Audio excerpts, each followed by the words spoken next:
Uh-oh. Somebody got a hold of the VA jobs report, and we got to talk about it. Let's get started.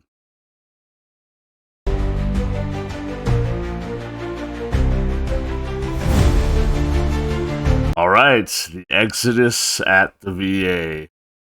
This article comes directly from military.com by way of Warhorse. For those of you who don't know, the Warhorse is a nonprofit newsletter, educate the public on in military service. I'll link the military.com article, which will also give you access to Warhorse.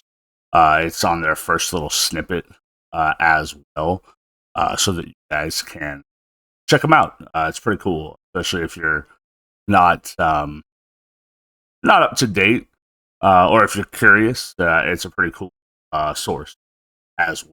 So, as we know, there are cuts pretty much across the board, federal government wise. It's how you cut a budget. It's how you try to balance a budget. There has to be cuts. You can't rebalance a budget without cuts of some sort. But with those cuts come issues. And when there are more veterans than ever before, because this country has chosen to fight wars, cutting from the VA is unacceptable, right? In my opinion, and again, this is my opinion, if you're going to fight wars, part of your budget needs to be the aftercare of those wars. This country does not do this for some fucking reason. This country does not do this, right? I'm a veteran myself. I'm going through the system. I'm a disabled veteran. Those of you curious, I am at 70%, fighting to get to 100%. Been fighting for years. Took me years just to get to 70. Okay, so let me take my ear. I won't edit that out. Y'all know that I don't edit shit. That's crazy. So these cuts have impacted the VA more than any other agency for the sole fact. For the biggest factor here is the VA. It has the biggest payroll other than the U.S. military. It is the biggest federal department other than the United States military. It has about 467,000 employees. I come bearing facts, right, directly from the article. And it provides care to about 9.1 million veterans across the United States and its territories. Think about that. Now, there's not a VA hospital in every little town. That's not how it works, right? There's regional facilities, and then if the VA cannot provide you care in a timely manner, they will, I call it farming out because there's pros and cons to this. They will send you to a civilian doctor via referral to get whatever care you need through a specialist, right? That's called community care. And there's not a VA facility in every little town across the United States. That would be an unreasonable expectation. It would be an ungodly cost. It would be impossible to staff. Okay. When all this started, in terms of the cuts, the VA leadership said there are plenty of room for cuts without compromising care. And veterans, including myself, said you can't cut one person without compromising care. Notice how none of those cuts come from the top. None of them. All right, and I'll show you a chart. Okay, I got a chart. I come bearing charts. Okay? None of those cuts have come from the top. Okay? The VA has not disclosed this information. This information was obtained through the Warhorse, through Freedom of Information Acts. That's what it took for veterans and the public to gain access to this information. Was a Freedom of Information Act. To me, that's fucking wild. To me, a federal organization that's paid for with United States tax dollars and the blood, sweat, and tears of veterans across this country, That shit should be posted on the goddamn walls of the VA and put on their website. Should be public knowledge. But what do I know? I'm just a crusty old veteran, right? But it has been obtained. Okay? Now, when this party all started, as far as getting rid of employees, there was what was called deferred resignation, DRs, okay, where they could say, hey, I'm going to quote unquote retire. You're going to pay me until September, okay, and that's it. I'm done. It's basically signing away your contract. I'm not going to work here anymore. You're going to pay me. Okay. Let me switch on over here. As you can see here, okay, we have the doctors and nurses. Okay, this is in 2024 here on the left. Okay, 2024 here on the left. Plus 223 doctors, plus 131 nurses. I'll hover my mouse. Into 2025, we now have minus 751 nurses. I'm sorry, doctors. Doctors are in blue. And minus 2,129 nurses. Now, the idea was that doctors and nurses that are providing clinical care would be denied DRs, would be denied these deferments. Okay? So these doctors and nurses were not providing clinical care, supposedly. Okay, we don't really have that full picture, that full information. The VA has not reported on that, so we do not know. Okay, but as of right now, this is the information we have. There are fewer doctors and nurses at the VA than before. What does that impact? Care, wait times, appointment. That's a problem. That is a problem.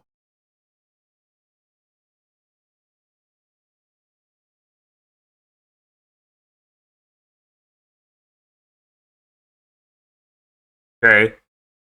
Remember, the initial cut was supposed to be 80,000. The VA came back and said, no, we can't do 80,000. We could do 30,000. Okay.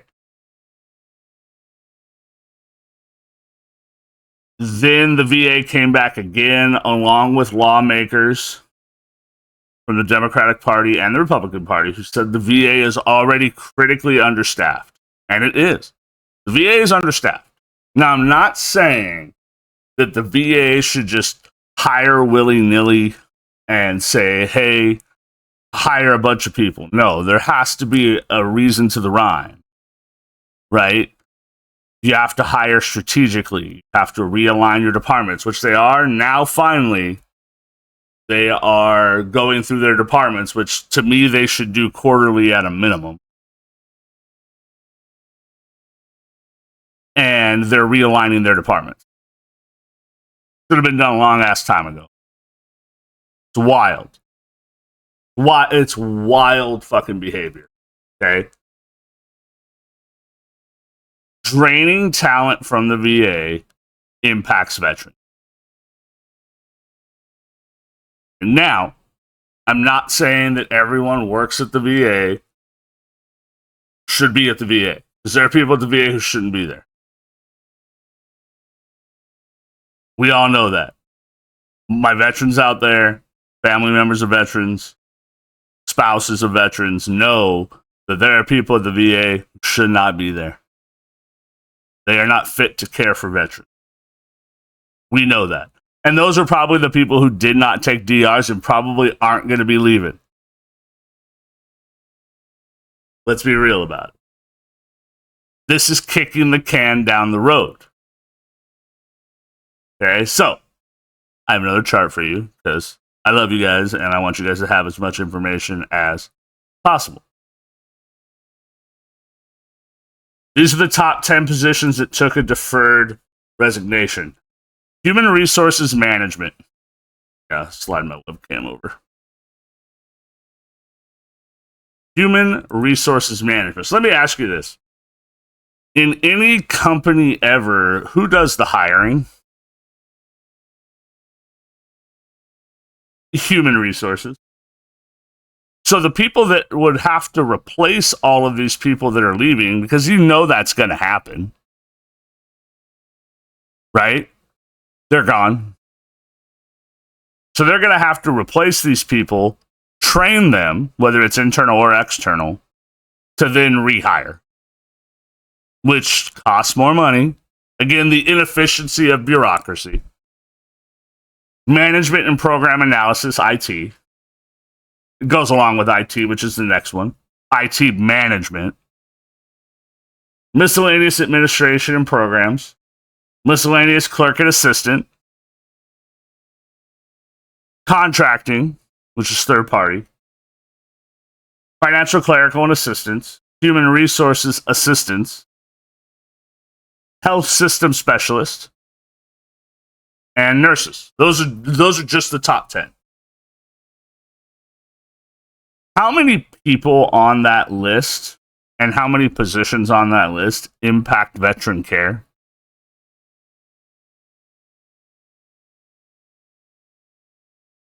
If you're not screaming all 10 at this list, you're wrong. Because every single department at the VA, from the lowest paid to the highest paid, impacts the care of veterans.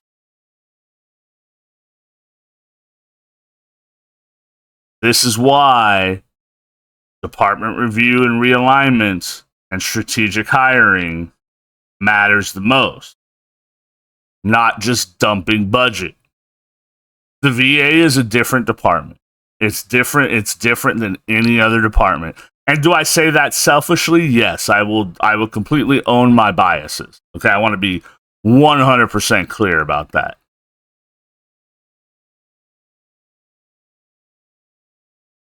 But this right here, it's just simply unacceptable.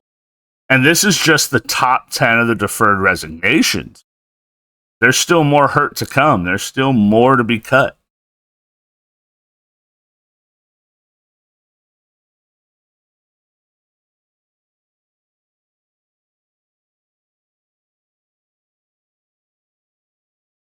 Again, the idea behind the DRs was that clinical care, doctors and nurses would be denied those DRs, and odds are they would keep their job. If a position was deemed quote unquote mission critical, they could not DR.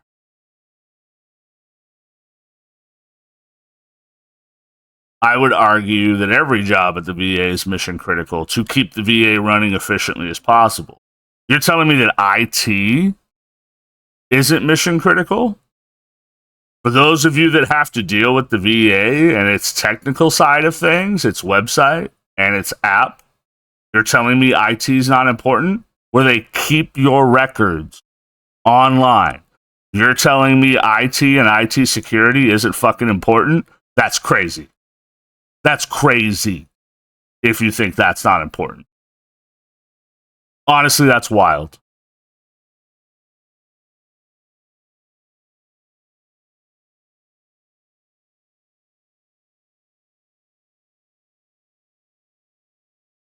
The VA said it had to cut about 17,000 positions at the start of July. I don't think it met that goal. It's on track to cut another 12,000 through September.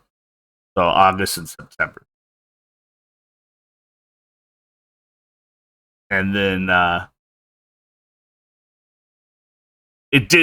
VA has not formally announced where the 10,000 deferred resignations fit in, but that information was found out through the Freedom of Information Act. The VA staff shrinking. There's a net change in the negative. Does that save budget? Yes. Does it cause the department to run more efficiently? Not necessarily. Not necessarily. Again, this is going to impact the VA. It will impact the VA more in rural areas. It's going to be harder to refill some of those positions in rural areas, especially the higher skilled positions. And I mean the specialized positions like the HR management positions that require certain degrees, certain years of experience that rural areas simply don't have easier access to, right? Certain doctor and nurse positions that rural areas do not have easier access to. Not that they don't have access to them, because they certainly do and will. It's just harder to fill those positions because they have a smaller job pool. Okay. Remember, when you remove people from positions, whether it's through DR, firings, layoffs, those responsibilities don't go away. They don't go away. The rest of the team has to pick up the slack. The doctors that are left over are going to get bigger caseloads. What does that mean for the veteran?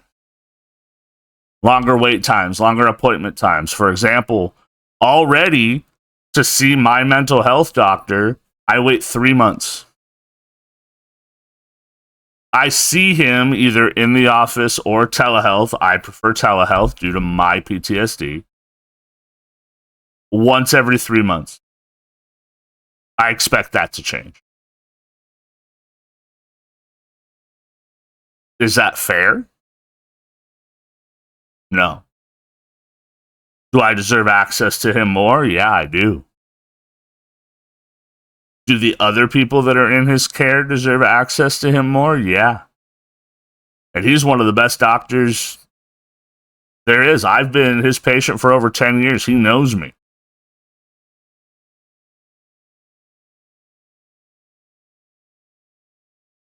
But think about that. When support staff leaves, those responsibilities fall to other positions. Just like teaching, right? Just like teaching. Oh, the counselor left? Hey, you guys do wellness stuff.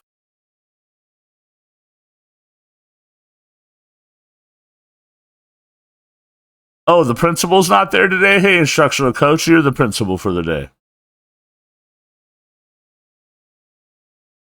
Before these cuts happened, remember, there were years of hiring, especially after the PACT Act. Now, the PACT Act just expanded what it considers presumed. It just expanded. In fact, it almost doubled, if I read it correctly. So we have the PACT Act, which for certain areas, mostly combat zones, not all of them, some of them are non-combat zones, it says, hey, we presume these conditions. File for your claim. We presume you have these conditions, and the intent is you will be taken care of for these conditions. Takes paperwork, filing, review, probably appeals because it's the VA and they deny everything. Doctor's visits, the whole 9 yards. So they hired a bunch of people to take care of that. That shit ain't going away.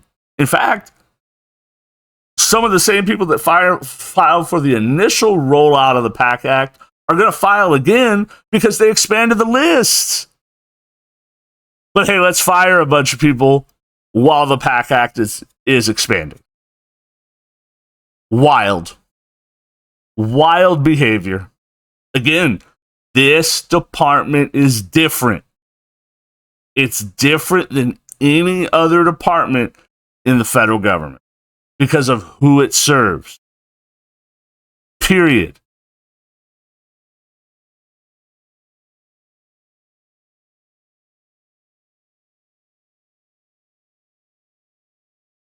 Again, the VA has stated through their spokespeople that adding more people doesn't necessarily mean better results, but neither does having less people. They've also said that they want to ensure department efficiency, and I understand that. That's fine. But that should have been taken care of a long time ago. That's neither here nor there. I say that. And I'm glad they're doing department efficiency, right? But we've seen the VA in the past get rid of a bunch of people, and shit gets bad real quick. Stuff starts getting missed. Right? We can only go off of the historical record. Right? I have another chart for you. Look at me being a good teacher today. Number of employees by year. 2017, they sat just about 360,000 and a steady incline all the way up. Steady incline all the way up. 2021, we were at 406,000. The PACT Act passes in 2022, 421,000. 2023, 456,000, as more and more people are filing, right? Because it usually takes a minute for things to happen at the VA, right? And then 2024, last year, we start seeing the decline.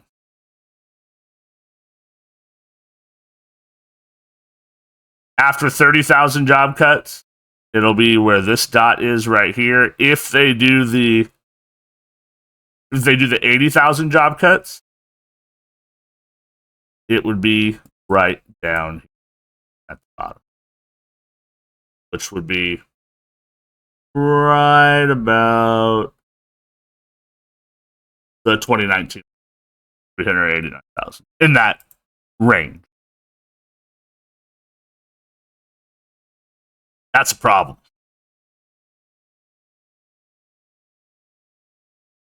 If this drops the 30,000, we're back to around the 2023 level. And every expert at the VA and lawmakers are saying we need more employees. Now, take the lawmaker one with a grain of salt, and this is me being 100% honest with you. Check where those lawmakers are from and see if they have a VA hospital in their district if they're in the House of Representatives. Because they're pushing for more jobs at the VA to try to get votes. And that's all well and good. Those are their constituents. That's who they serve. But that's why they're doing it, not out of the kindness of their fucking hearts. Because let's be real, Congress is a bunch of morons. Okay, so check that first.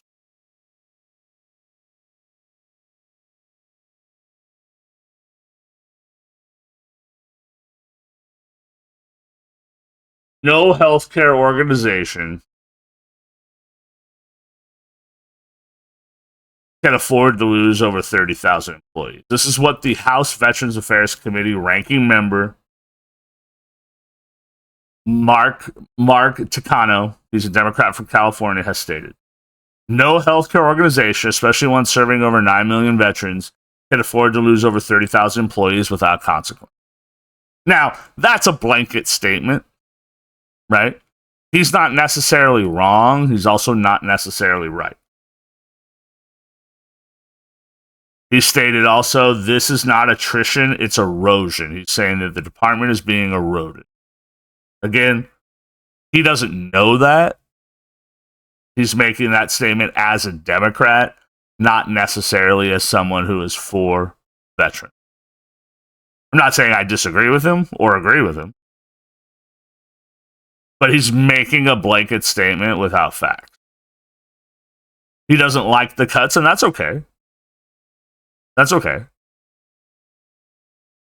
The article states that Republicans, however, are not alarmed. I don't know how they could say that Republicans as a whole are not alarmed, because that's not true. There are definitely Republicans that are alarmed. House Veterans Affairs Committee Chairman Mike Boost, Republican from Illinois, said in a statement that he had full confidence in Secretary Collins, who's the VA secretary, plans to make the right decisions when it comes to the VA workforce. So he's putting it on the secretary, which that's the secretary's job. Okay?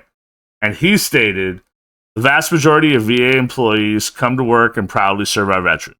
That's true. Booth said, however, poor performing VA employees must be held accountable. That's also true. When they aren't putting veterans first. I don't know what defines that or what the rubric is. That would be nice to know.